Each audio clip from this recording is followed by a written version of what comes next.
Hello friends, welcome back to my channel. I am Soni Singh.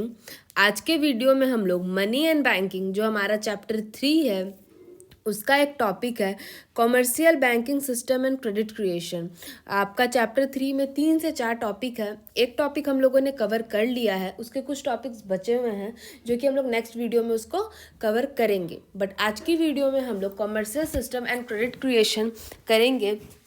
अभी morning में ये video upload हो रही, इवनिंग में आपकी सेंट्रल बैंक वाली एक वीडियो अपलोड होगी, जिसके साथ ही साथ आपका चैप्टर 3 आपका ख़त्म हो जाएगा।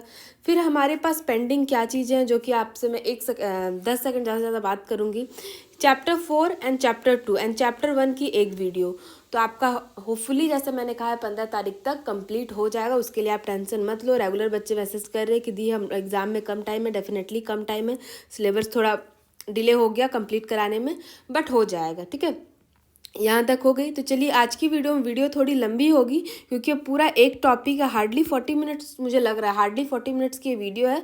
तो आराम से कॉपी पेन लेके बैठो, वीडियो को पॉज करो, नोट डाउन करते हुए, अपने नोट्स बनाते हुए कंप्लीट करते हुए जाओ। ठीक है, तो क्या है पहला कॉमर्शियल बैंक। हम लोग का टॉपिक क्या है, commercial banking system and credit creation.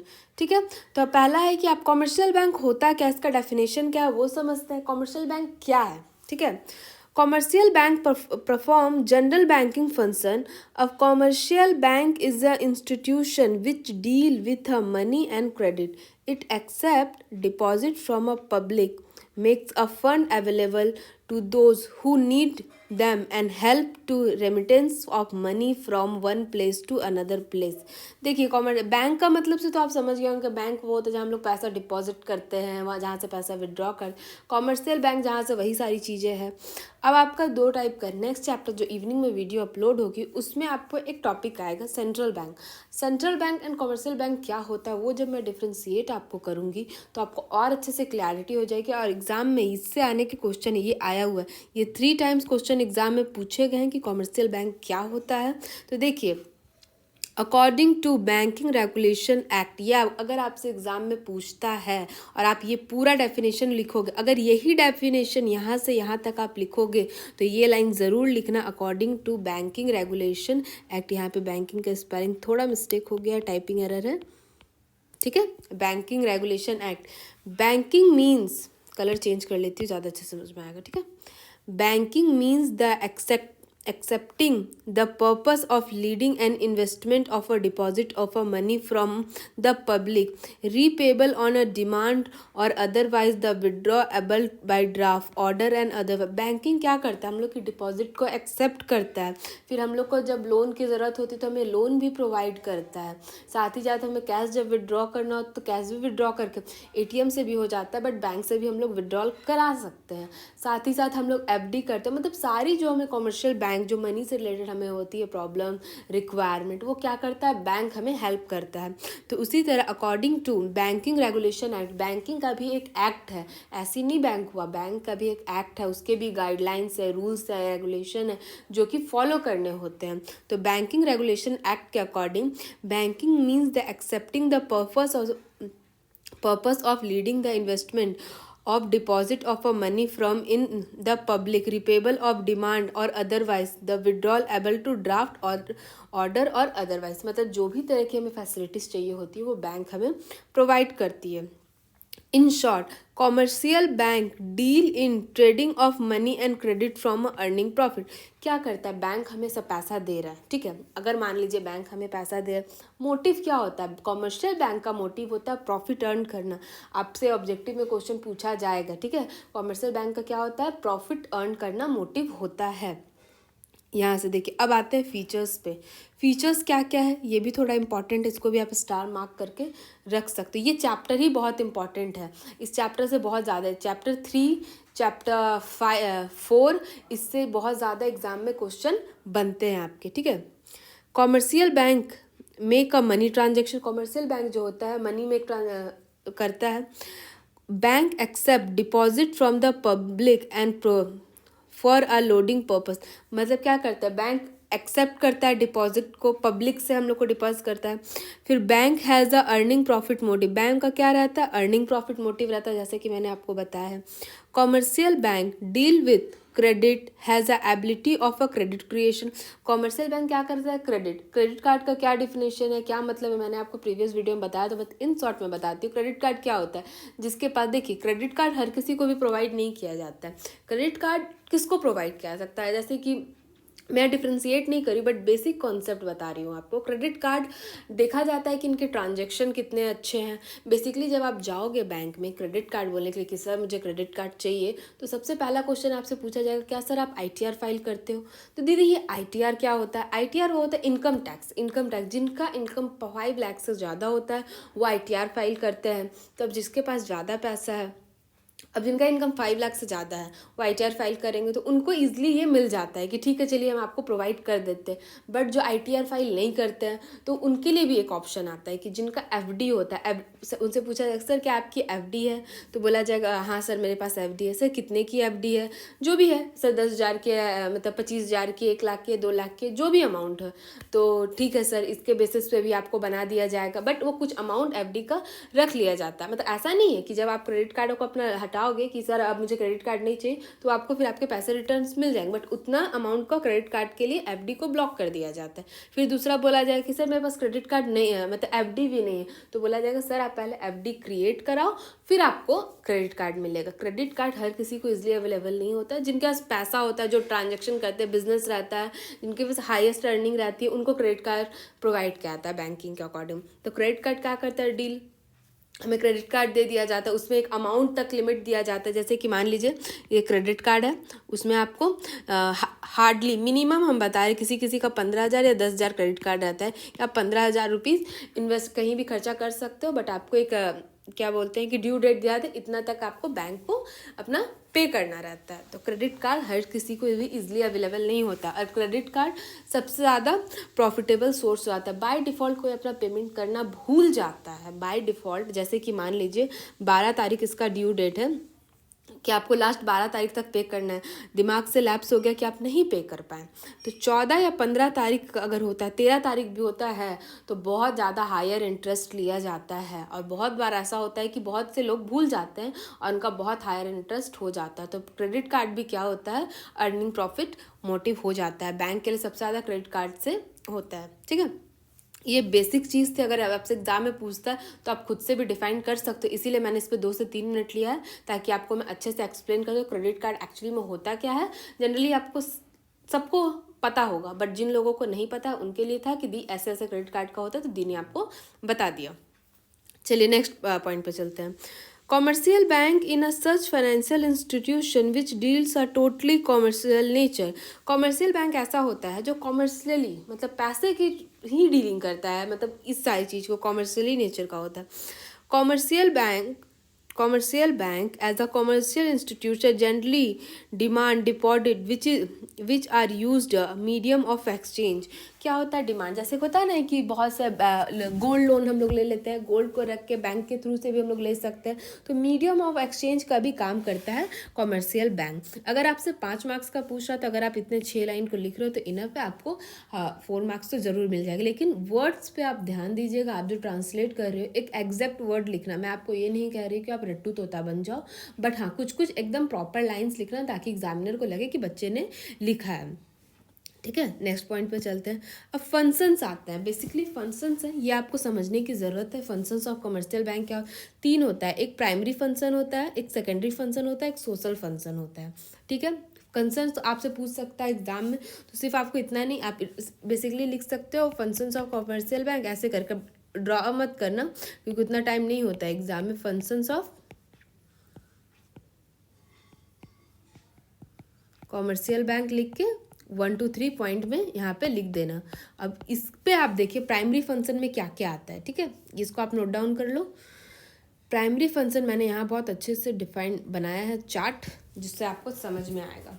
देखिए प्राइमरी फंक्शन क्या होता है, primary function of commercial bank, एक आता है एक्सेप्टिंग डिपॉजिट, एक्सेप्ट करना डिपॉजिट को। एक लोन पर्पस आता है, एक क्रेडिट क्रिएशन आता है। बैंक में हम लोग का बेसिकली तीन, या तो आप पैसा एक्सेप्ट या डिपॉजिट करते हो, या लोन के लिए जाते हो, या क्रेडिट क्रिएशन के लिए जाते हो, ठीक है। एक्सेप्टिंग डिपॉजिट में आपका 3-4 पार्ट आता है। Current deposit, saving deposit, fixed deposit and recurring deposit. ये क्या होता है मैं आपको नीचे डिफाइन किया हुआ है, मैं आपको ग्रांटिंग अ लोन में आता है cash credit, overdraft, loan and advance, discounting of bill of exchange, investment in a bank securities.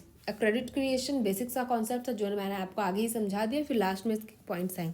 अब देखिए मैंने यहाँ पे लिखा है करंट डिपॉजिट। करंट डिपॉजिट क्या होता है, यहाँ पे लिखा है deposit in a current account are term as current deposit. A depositor can deposit the amount any number of times he like. Can he also withdraw amount any number of time he want. मतलब current account वो होता है, current deposit या current account. देखिए account अलग हो गया, deposit अलग हो गया, बट एक कॉन्सेप्ट बता रही हूँ।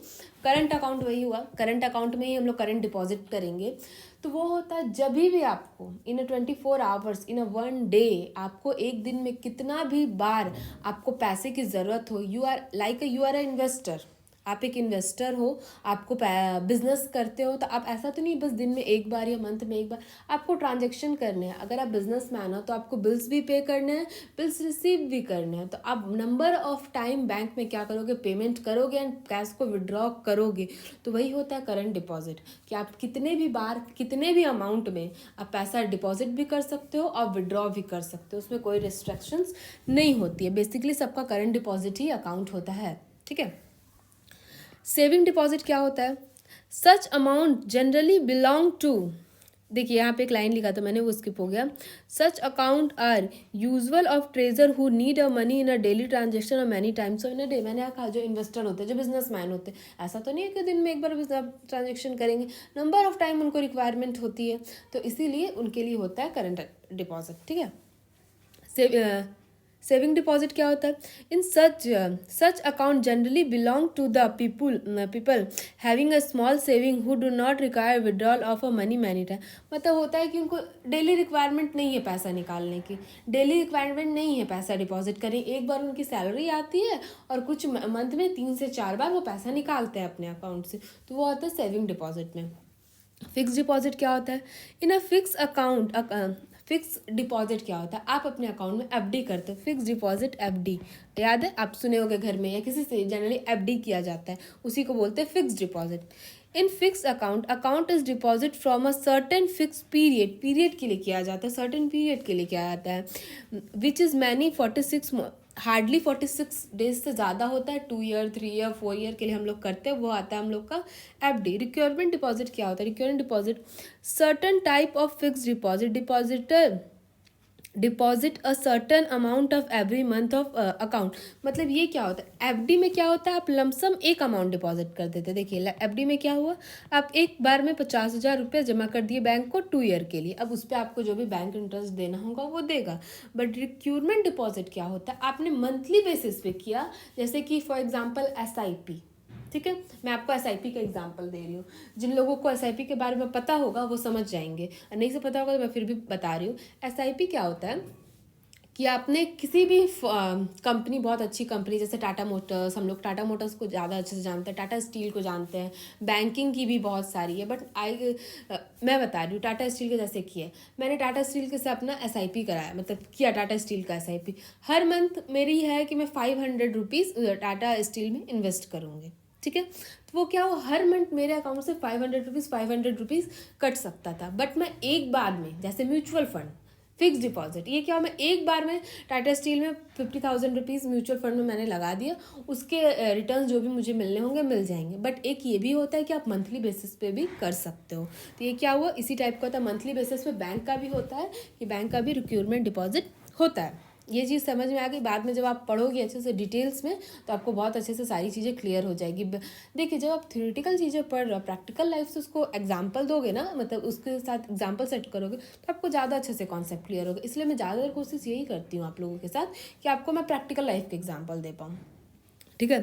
कैश क्रेडिट क्या होता है, in a cash credit system bank provide a loan loan borrow against a bond और some other type of security. अब देखिए बैंक ऐसी तो आपको लोन नहीं दे देगा, कुछ एक सिक्योरिटी भी रखेगा अपने पास, उसके बेसिस पे आपको लोन दिया जाएगा, ठीक है। तो यही होता है क्या, overdraft. Customer having current account which the bank are granted a facility withdrawing more amount of lying of this मतलब ओवरड्राफ्ट किया जाता है कि मतलब इसके अकाउंट में उसके सिक्योरिटी के पर्पज से रख के। तो आई होप आपको ये वाला कॉन्सेप्ट क्लियर हो गया होगा, अच्छे से समझ में आया होगा। इसको आप नोट डाउन कर सकते हो वीडियो को पॉज करके, ठीक है। अब चलते हैं secondary function of commercial bank. Secondary function में क्या होता है, देखिए सेकेंडरी फंक्शन कुछ खास वैसा है नहीं, इसको आपको बस समझ जाना है। एग्जाम पॉइंट ऑफ व्यू से मैटर करता है, आप पॉइंट्स लिख दोगे तो अच्छा है, बट आपको मैं एक्सप्लेन करूँगी उतना में ही आपको समझ में आ जाएगा। क्या होता है function as a agent, general utility function and social function. Function as a agent क्या होता है, फंक्शन एज अ एजेंट में आपका आएगा collection and payment of a various item. Payment को कलेक्ट करना, मान लीजिए क्रेडिट कार्ड का मैं एग्जांपल देती हूँ, क्रेडिट कार्ड का बिल है, उसके लिए बैंक रिमाइंडर भेज रही है, सर अपना पेमेंट कर दीजिए, पेमेंट कर, उसके लिए बैंक ने क्या रखा होगा, अपना एक एजेंट रखा होगा। ये हुआ ना कलेक्ट करना, तो उसमें आ गया एजेंट का काम, एजेंट वाली सारी चीज़ें इसमें होगी। Purchasing and sale and security, अपना क्रेडिट कार्ड का एडवर्टाइजमेंट करना कि सर मेरा क्रेडिट कार्ड ले लीजिए, ये एफडी करा लीजिए, ये सारी चीज़ें कराए, ये इंश्योरेंस करा लीजिए, तो ये सारी चीज़ें हो गई। रिमेन्स ऑफ मनी, ये कुछ खास पॉइंट नहीं है। Trustee and executors, purchase and sale and foreign exchange letter on a reference. मतलब देखिए यहाँ पे जितने भी पॉइंट्स आपके आए ना, एग्जाम पॉइंट ऑफ व्यू से आपको ये उतने मैटर नहीं करते कि आएंगे, लेकिन हाँ प्राइमरी फंक्शन आपके एग्जाम पॉइंट ऑफ व्यू से मैटर करते हुए एग्जाम में आए हुए 2 से 3 बार, वो भी क्वेश्चन आया हुआ है।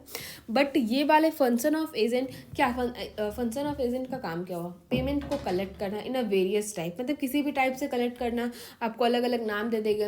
अब देखिए जो इंश्योरेंस करा रहा कंपनी, उसका भी एडवर्टाइजमेंट होगा कि सर प्लीज़ है ये वाला इंश्योरेंस करा लीजिए, हेल्थ इंश्योरेंस करा लीजिए, अपने बच्चे, अगर पेरेंट्स को बोला जाएगा अपने बच्चे के एडुकेशन के लिए इंश्योरेंस करा लीजिए कि उनको कराना है, मतलब एडुकेशन लोन ले लीजिए, बहुत तरह की एडवर्टाइजमेंट होगी। ये function of as an agent में यही वाली सारी चीज़ें, एडवर्टाइजमेंट करना, पेमेंट कलेक्ट करना, सिक्योरिटी पर्पज से देना।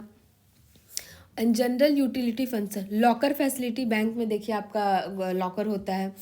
Travel and cheque letter of credit, ATM and credit card facility, collecting of business information and statistics, help and transportation of goods, ये सब आती है जनरल यूटिलिटी ऑफ फंक्शन में। अब नेक्स्ट पॉइंट पे चलते हैं, इसको आप नोट डाउन कर लो। सोशल फंक्शन में आपका क्या आता है, सोशल फंक्शन का दूसरा नाम है contribution of a bank in a economic development. इसमें आता है आपका 5 function. Increase in capital productivity, increase करता है कैपिटल प्रोडक्टिविटी को। इन्वेस्टमेंट प्रमोशन, इन्वेस्ट करने के लिए प्रमोशन करता है। इंक्रीज इन एम्प्लॉयमेंट भी अगर सर्वे करता है कि एम्प्लॉयमेंट बैंक में कम है, अब एजेंट की ज़रूरत है, तो अब वो एजेंट लाएगा तो उसके लिए एम्प्लॉयमेंट भी इंक्रीज हो। Facility of payment, elastic of monetary system, ये सारी चीज़ हो। अब देखिए क्रेडिट क्रिएशन प्रोसेस, मैंने कहा ये आपका लास्ट टॉपिक है आज की वीडियो में। कॉमर्शियल बैंक के जितने भी इंपॉर्टेंट टॉपिक थे मैंने कवर कर लिए हैं। अगर उस पर कोई आपको डाउट रह जाता है तो आप कमेंट सेक्शन में कमेंट करके पूछ सकते हो, आपको प्रोवाइड कर दिया जाएगा वो। देखिए यहाँ पे कहा जा रहा है credit creation, significance of power of commercial bank with which they create derive deposit on the basis of a prime deposit. अब क्रेडिट क्रिएशन क्या होता है, सिग्निफिकेंस होता है, पावर होता है कॉमर्शियल बैंक के पास जो क्रिएट करता है derive deposit on the basis of a prime deposit. तो सबसे पहले आपको ये समझना होगा कि डिराइव डिपॉजिट क्या होता है एंड प्राइम डिपॉजिट क्या होता है। तो सबसे पहले प्राइम डिपॉजिट समझो। Prime deposit are those deposit which people deposit in cash in their account with a bank. मतलब क्या करते हैं, जो प्राइम डिपॉजिट वो होता है जो व्यक्ति होते हैं, ह्यूमन बीइंग होते हैं, कस्टमर होते हैं, अपने अकाउंट में वो डिपॉजिट करते हैं बैंक है। नॉर्मल है डिपॉजिट, वो प्राइम डिपॉजिट हो गया। बट डिराइव डिपॉजिट क्या होता है, derived deposit are the result of a primary deposit because bank provide credit on the basis of a prime cash deposit. Derived deposit is also called as a credit deposit. मैंने आपको बताया कि credit card हर किसी को easily provide नहीं किया जाता, transaction देखा जाता है कि आप हर मंथ कितना ट्रांजेक्शन कर लो, ईयरली मंथली वाइज आपका क्या ट्रांजेक्शन है, डेली वाइज आपका क्या ट्रांजेक्शन है, वीकली वाइज आप कितना डिपॉजिट कर रहे हो, आप कितना डिपॉजिट कर रहे हो, कितना विड्रॉल कर रहे हो अपने अकाउंट में, उस सारी चीज़ों को देख के ही क्रेडिट कार्ड की आपको फैसिलिटी दी जाती है। ठीक है, तो वही सारी चीज़ है कि हम लोग प्राइमरी डिपॉजिट में क्या करते हैं, अपने अकाउंट में डिपॉजिट कर रहे हैं, हर तरह की डिपॉजिट कर रहे हैं, कभी इन्वेस्टमेंट वाली डिपॉजिट है, कोई भी चीज़ की डिपॉजिट कर रहे हैं। और डिराइव डिपॉजिट वो रिकॉर्ड को चेक करता है कि हाँ ये जो डिपॉजिट सारी सही है, क्या है, सारी चीज़ों को रेक्टिफाई करता है, फिर हमें मिलता है ये क्रेडिट कार्ड क्रिएशन वाले प्रोसेस में हम लोग चल जाते हैं, जिसके बाद हम लोग का क्रेडिट कार्ड अप्रूव्ड कर दिया जाता है। आई होप आपके लिए वीडियो हेल्पफुल रही होगी, वीडियो समझ में आई होगी। कोई भी डाउट रह जाता हो तो आप कमेंट सेक्शन में कमेंट करके पूछ सकते हो। एंड नेक्स्ट वीडियो इवनिंग में अपलोड होगी सेंट्रल बैंक वाली, जिसमें आपको ये चैप्टर खत्म हो जाएगा। अगर वीडियो पसंद आती है तो वीडियो को लाइक एंड चैनल को सब्सक्राइब जरूर करें। Thank you for watching this video guys, thank you so much.